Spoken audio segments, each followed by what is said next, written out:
Surprise, distribution is king. And time is running out for big media. Or is it? This is episode 39 of Media Unplugged, the podcast that goes behind the spin to reveal what's really happening in media. Media Unplugged with Tom Asacker and Mark Ramsey.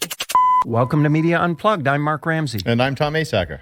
Tom, surprise, surprise, surprise, distribution is king. And here I thought content was king all this time. How many times have we used this king thing in one of these titles? I think we should look back at that as a trend going on here. You know, it's not just us, Tom. I mean, everyone uses that something is king. I was looking the other day, something else, video has killed the radio star, something has killed the something star so many times in so many articles, I'm quite sick of it. And they keep killing other people over and over. It's really irritating. Anyway, this is based on a piece that I really enjoyed from Digiday, actually a podcast and a editorial piece. Did you listen to the podcast, by the way? No, you're going to have to fill me in. I did. It was terrific. It's called Bleacher Report Embraces Content Everywhere Strategy. Bleacher Report, as you know, is the sports publishing upstart. It's no ESPN, but it's certainly up there.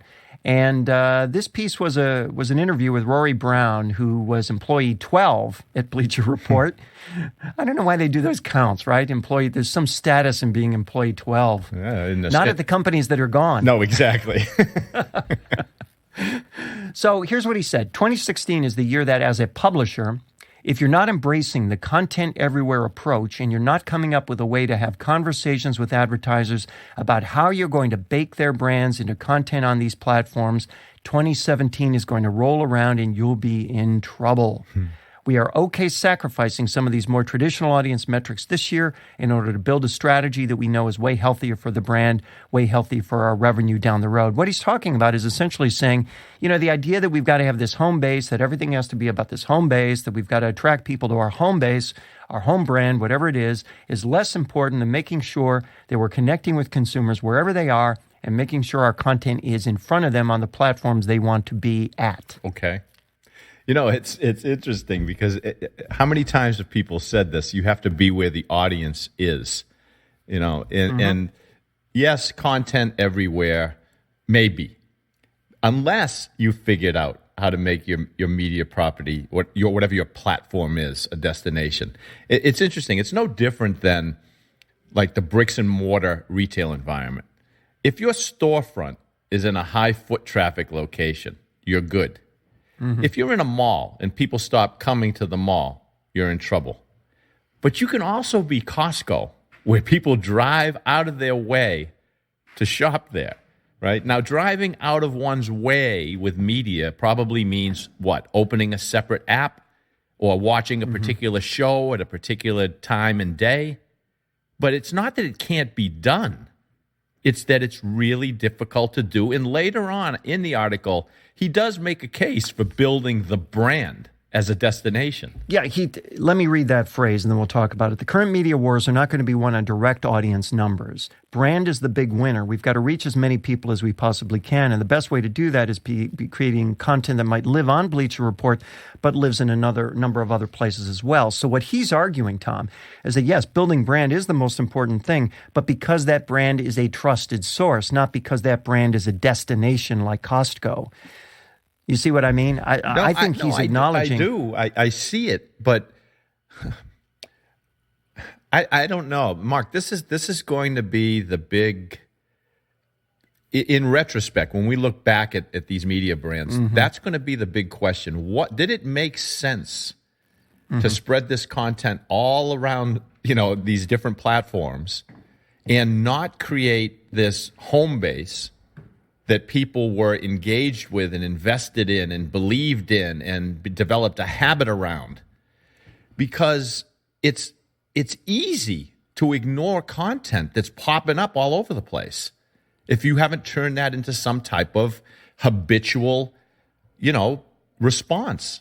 I don't know. But can you fight human nature when content does pop up all over the place in the places where people want to be and you're not in those places?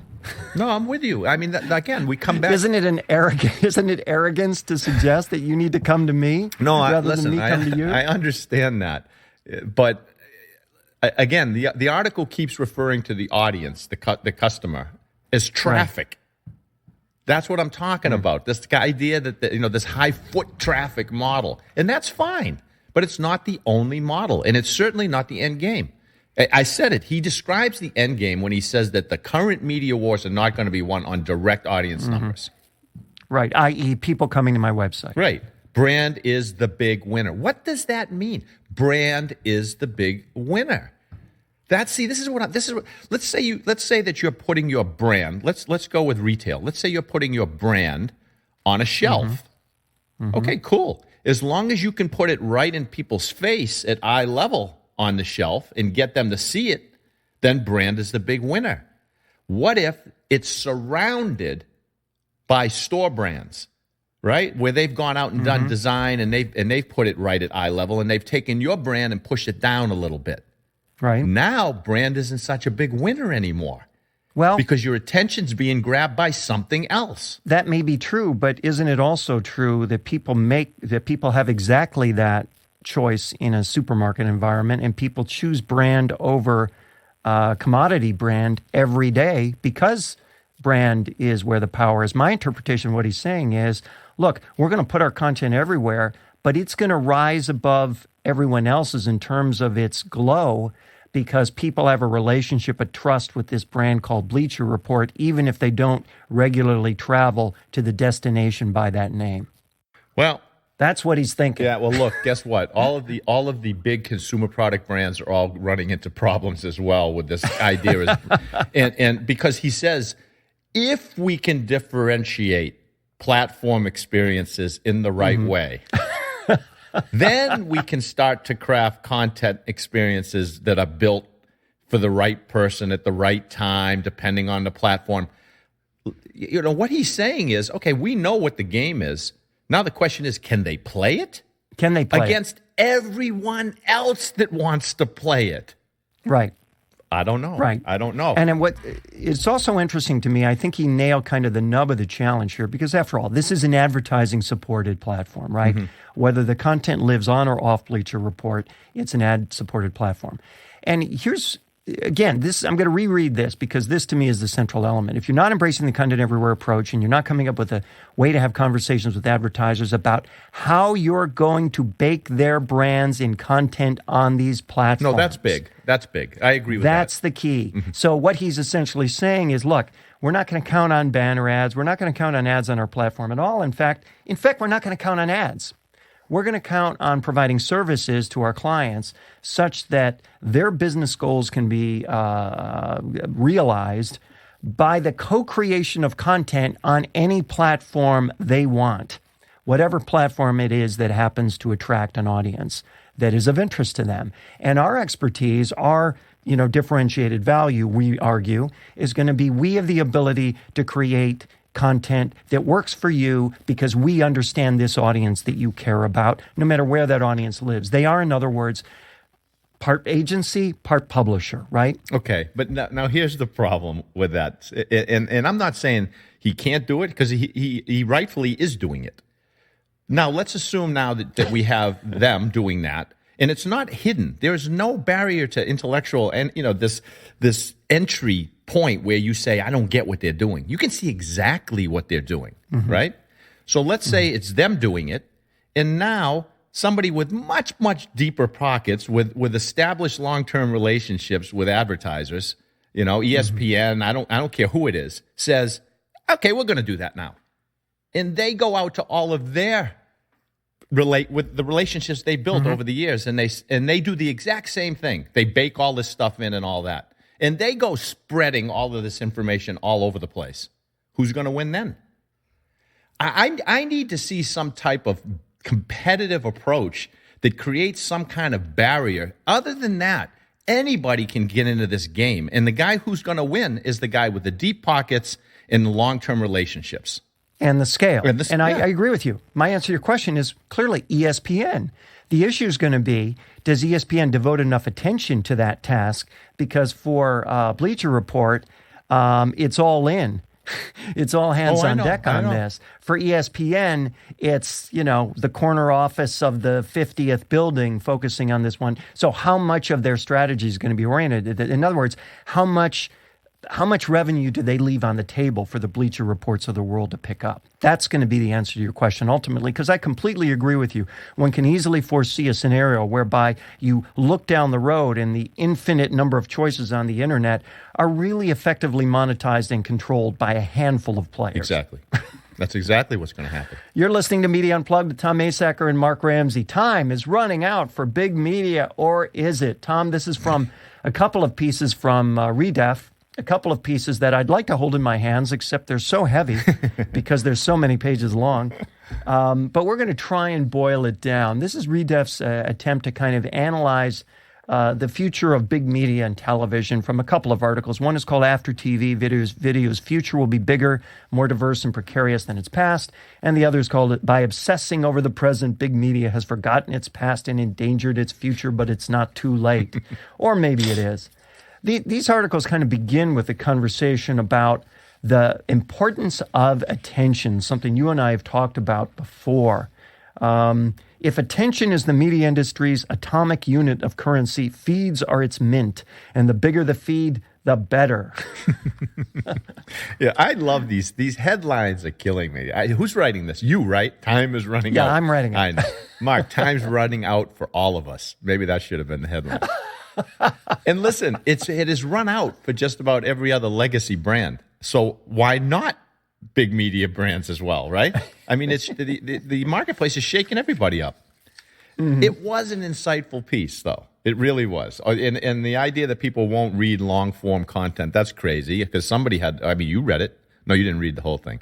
But I skimmed parts of it, Tom. All right. Well, I like what he's saying. The feeds word's interesting, isn't it? That he uses this word feeds. Yeah. Feeds, like it's a trough that the animals go to, right? So, well, that is kind of its intention. Yeah, that's right? what he's saying. So as feed scales, it enters a virtuous cycle of success. Right. Audiences bring advertisers and creatives.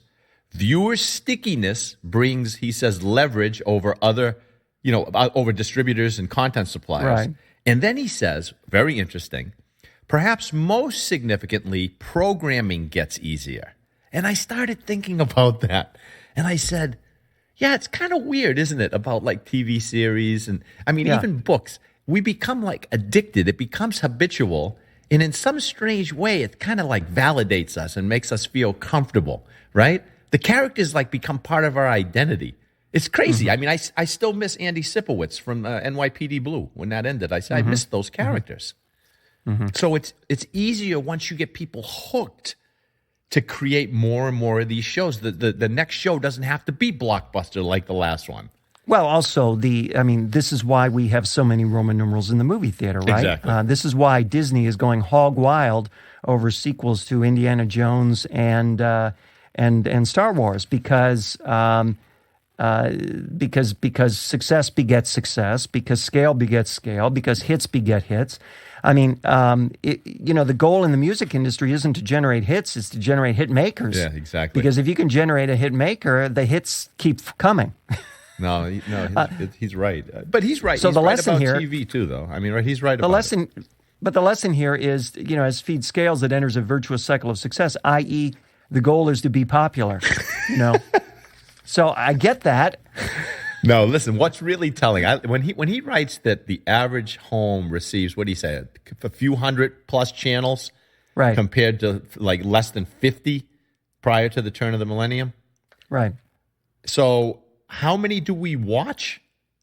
He said around 4 more channels? 4 more. He didn't give the actual number, but it looks to me from the chart about 18 in total right now. Yeah, so doubling the number of channels from 100 to 200 channels showed no growth in the number of channels that people viewed. And the line on the percentage of television watched versus received keeps dropping. Right. So all it's doing is stealing. Watching traditional it's just TV per month by age group. That's all it's doing. You can see 65 plus is up by 14%, but everybody else, especially teens and 20-somethings, are down 30 and 40%. Yeah, that's because and it's shocking to have, like, when some people in the industry look at these charts, because they say, well, what are they doing? Mm-hmm. And it's like they don't have competition for people's attention. Mm-hmm. Look at video games. 4 out of 5 U.S. households play video games. The average age of a gamer is, I don't know, mid-30s. And they spend well over 150 hours a week playing video games. It's approaching $100 billion as an industry and growing like crazy. So does TV, they look at each other and they go, we got to beat that show. Okay, good. But do you know people aren't watching? They're playing video games. Well, this is, I think, leads to the theme of the other piece, which is the recommended strategies for big media. And one of the things they talk about there is, they make the analysis or the analogy between telephony footprint leading to cable footprint, leading to broadband footprint. And now they're saying, what's the next footprint? And they say it's going to be the attention footprint. They'll be able to plug right into your ear. The attention footprint. As digital grows its share of total media time, already at 47%, measurement improves and marketers become more comfortable with online advertising, TV will inevitably cede share. And that's going to mean that if you believe that attention and engagement are the atomic unit of the media industry, nothing should be more alarming. I love that phrase, the atomic unit of the media industry. The equivalent of the double helix in biology is attention. And indeed it may be. I don't know. Look, this is no different. The first piece, he talked about these feeds. He said you could look at it three ways. And media feeds. And yes. To me, this applies to all brands, not just media brands. He said you can be a scale feed. That's like Amazon.com, right? If you go there and there's something for everyone. Why go anywhere else? Right. It's difficult to compete against that. So the Netflix would be the media scale feed right now. Right. But so if you have something truly unique that you can't get on Amazon, then you'll leave Amazon and go over to that platform. But if you can get it on Amazon, you'll just stay there. Right? That's right. Now, the social feed that he mentioned, what is that? That's Facebook, isn't it? Or maybe YouTube. That's Facebook. That's Snapchat. That's the idea there is that it's a feed that that bundles different kinds of content: personal, impersonal, photo, video, text, visual, audio, ephemeral, and evergreen. But social. But not like a retail, but more of a social feed. Anybody that tries to build their own social network that rivals these social networks that exist, they're crazy. Well, not only that, but he has in here the sentence, how to establish a social feed. The short answer is, you can't. Right. You're just wasting your time and money. The interesting play of all the three that he mentioned was the third one, this thing called this identity feed. Yes. Right? Because what all brands, great brands, are built around people's identity. Mm-hmm. Here's the problem with that approach. Identity today, because of this no barrier to entry with the internet, is almost infinitely, if this is a word, segmentable. Mm-hmm. So let's say I see an identity brand like Glenn Beck's Blaze, the Blaze, right? Right. So what do? I study the audience. I look for people who are on the edge that aren't really being served by that brand's voice. Then I create a more passionate, targeted offering around a different voice based on my ability to understand and appeal to these people, and I take a little piece of that away. Okay. Why can't I do that? You can do that, but eventually you run into not enough scale, right? Eventually you fall down the long tail. So there's some balancing act. It's even for identity feeds, there's got to be sufficient scale. Well, again, right? Scale to support content production because distribution is cheap. Well, and you know what? And it's cheaper to make TV today than it's ever been, too, right? If you take the argument of the writer, they'll say, for example, sci-fi, or as my wife and I call it, sci-fi. He says it's a terrific television network that entertains a central media genre. But how many science fiction fans want to wear, let alone buy a sci-fi T-shirt? Attend a sci-fi convention, or consider the network essential to being a science fiction fan. A true identity feed is a vertical channel merged with a lifestyle brand, fan club, and digital third place. In other words, it lives across platforms, and its business model is bigger than simply, any one of those elements. It's more like Harley. No, I'm with you. Listen, I agree with you, but there's ways of partnering and doing this if you can build a strong enough brand. Talk about that. Like I told you, I used this example a million times. Red Bull was a little can of energy drink. Now it's a huge media company. Mm-hmm.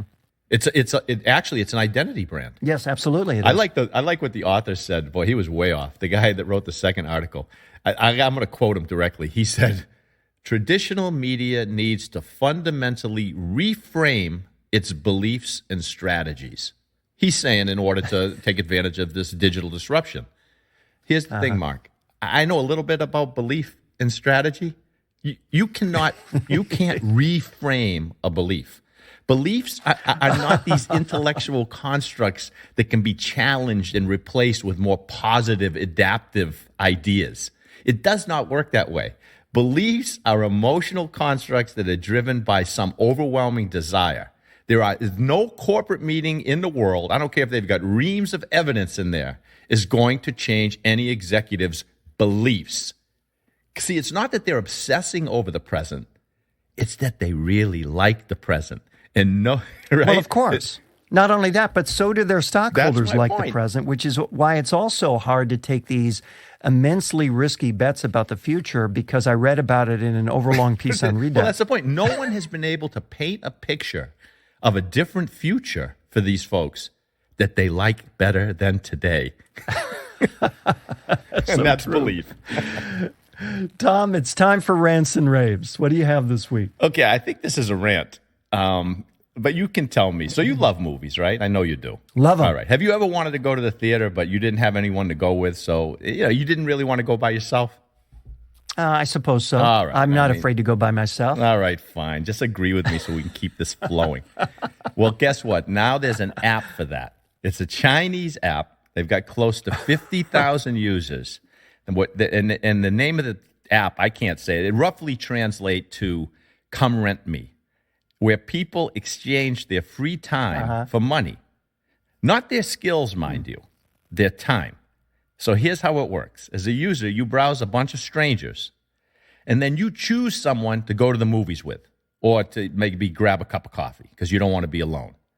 And once you pay for this stranger on the app, you can chat with him or her through WeChat to make sure it's a fit. If not, I think you can both cancel. So the fees, they range from like less than $1 to more than $30 an hour. So this is pretty sad. I mean, I know it's only in China and it's not here yet, but it's probably coming. And like with a different name, like probably like Uber Me or Air Me and You, something like that. I just hope I never see this thing. Air Me and You. I just hope I never see this app. I mean, that's kind of sad. It's really sad. I'd rather see one where you have to choose like an elderly shut-in or a homeless person and take them to lunch in a movie. Oh, that would work. Right? Yeah, that would work. Air Elder. Perfect There you idea. go. I love that. I'm all over that. Let me pick. No, seriously. Imagine this thing. I don't want to go. I don't want to go get a cup of coffee. Let me look. Oh, there's a stranger. Let me take. I don't know. I think we're losing it. We're out of control. Oh, wow. Yeah, I can't imagine something I would like less than that, but that's just me. Oh, that's terrific. Okay, I have a couple for you this week. I have a rant and a rave. I'm going to start with the rant, and this one is squarely your fault. Oh, boy. Because you sent this to me only because you knew it would irritate me. And it's a piece Well, from... you have to remind me because I send a where. lot of those to people. I don't even know where it's from, but it's called "Movie Review Aggregator Ratings Have No Relationship with Box Office Success." Yeah, exactly. Which I would translate. I would do an alternate title. I'm shocked that there's gambling in this establishment. I mean, this is an argument why some people really... Now, this is a relatively long article with tons of data that took a lot of analytical time on someone's part, which argues to me that some people really need a hobby. Because the premise here, and which, by the way, the problem begins with the premise, which is held only by this individual and no one else. We expect a positive linear relationship. Movies with high Rotten Tomatoes tomato meter scores should have high box office revenue, and inversely, movies with low scores should have low box office revenue. Evidently, this individual actually expected that outcome. He alone expected that outcome. Nobody else expects that outcome for the movies with high ratings on Rotten Tomatoes or Metacritic or IMDb to be the ones with box office success. Look, I'll just say for the record what everyone already knows. It is not the purpose of these reviews and reviewers to reflect potential box office revenue. Their real role in the Hollywood ecosystem, at least, in their own minds, their role is ego. But in the a sphere of the Hollywood ecosystem, their role is to provide some positive juice, some word of mouth, some opinion leadership that can help movies which can't alone get a lot of people to go into the theater because there's no Roman numeral and there's no superhero and there's no character from Star Wars in it. That's the purpose. That's why the movies of the year are announced in September, October, November, December, January. That's why the quote-unquote Oscar contenders always come out at the end of the year, even though they actually tend to come out in January. But people like me get to see them at the end of the year so that we can nominate them so that they can get Best Picture cred, so that people can be interested in them, not because they've heard they're good, but because they actually get a nomination from an awards outfit like mine. So you're saying these things aren't like recommendation engines? No, these are. There's no correlation between whether or not a movie is good and whether people go to it. I mean, do I really need to spell it out like that? I think you do. But look at. So if this guy spent all that time, obviously he's not the only one that are looking to these sites to try to figure out what to go see or what to rent or what to watch. Maybe we should figure out an algorithm. We'll grab like Redbox and Rotten Tomatoes and Netflix and Amazon and you have to punch in your age and whether you're. I'm going to start working on that. You got to start working on that, and let's call it "There's a Sucker Born Every Minute.com." All right. Okay, I have one other piece. This one's a pure rave. I just love this one. I heard about this. Has been around for a couple of years. I only heard about this yesterday. I was at an event, and a guy from that event was worked with Neil Patel. Do you know who Neil Patel is? Sounds really familiar. Neil is a well-known figure in Silicon Valley. He's an analytics junkie. He's like the go-to guy on analytics, in fact. Very into measuring everything, testing everything like crazy, a digital marketer. He specializes in internet marketing, conversion optimization, growth hacking, etc. Anyway, he's always trying stuff, which is what I love about this guy. And a guy I met just yesterday works with Neil, and he was telling me a story which I had to research. And the story was of how Neil spent $57,000 on Instagram marketing. And I thought, people do that, right? Nothing surprising about that. And it worked really well for him. Now, I know what you're thinking, Tom. Well, so he spent $57,000 on ads on Instagram. What's the big deal? Well, these weren't ads, Tom. What he did was he happened to know a guy, Neil did, who knew somebody who ran an agency that retained bikini models. Okay. So Neil spent $57,000 on this agency so that they would hire all these bikini models with huge followings on Instagram to post pictures of themselves in bikinis posing with a sign that said, "Who is Neil Patel?" Get the hell out of here. Oh, my God. So... And I said to this guy, I said, well, why wouldn't you just go to Fiverr, find some woman who can hold a sign for $5? And he said, because that woman doesn't have tens of thousands of followers on Instagram. And I said, touche, okay? So Neil wrote this about this experiment. Every time one of these girls posted about me, I would receive 1 or 2 text messages from entrepreneurs who have businesses that generate at least $10 million in revenue asking me how I knew the model that mentioned me. Oh, my goodness. Now, understand what Neil's business model is, right? He's trying to help guys who have businesses that generate at least $10 million in revenue. He doesn't care about people who are looking at these models who aren't guys who don't have that kind of revenue. So he profiled these guys and said, here's what they'd like to know. He said not only that, but the number of Google searches for my name increased by 71%. Although search traffic increased for my name, I wasn't able to generate any more leads. I was generating non-qualified traffic to my websites, of course. The text messages received from other entrepreneurs, on the other hand, will eventually lead to more business and pay for the expenses. So from a financial standpoint, the experiment is a success, especially when you consider that images pertaining to me were broadcasted to over 20 million people on Instagram. Oh, clever. He's clever. So, but think about what this means, Tom. Oh, I For know an what it means. expenditure Hey, look. of $57,000, you can reach 20 million people on Instagram, and you can have all kinds of characters who are your target audience texting you saying, "Hey, Neil, how'd you know her? I've been following her on Instagram for years." Look at Mark. We don't need 20 million impressions, so we're just going to do one of these signs. We know what is Media Unplugged.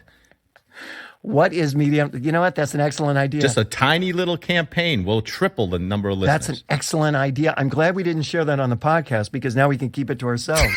We can always have this edited out. That's Media Unplugged for this week. Please remember to subscribe to us at iTunes or on Stitcher. And while you're there, please rate the show. It helps other folks discover us. You can also catch us in other places at SoundCloud, Podcast One, Radio Inc., Media Village, Net News Check, and the fantabulous American Marketing Association. You can follow Tom on Twitter at Tom Asacker and Mark at Mark Ramsey Media. Send us your questions and comments using hashtag Media Unplugged. If there's a media topic you want us to cover, tweet us. You can read the show notes and share the show at our website, MediaUnplugged.net. Special thanks to the Uber producer of Media Unplugged, Jeff Schmidt. Exciting audio for media. You can except for this show. You can find him. I should put that in, except for this show. You can find him at jeff-schmidt.com. For Tom Asacker, I'm Mark Ramsey. Thank you for listening.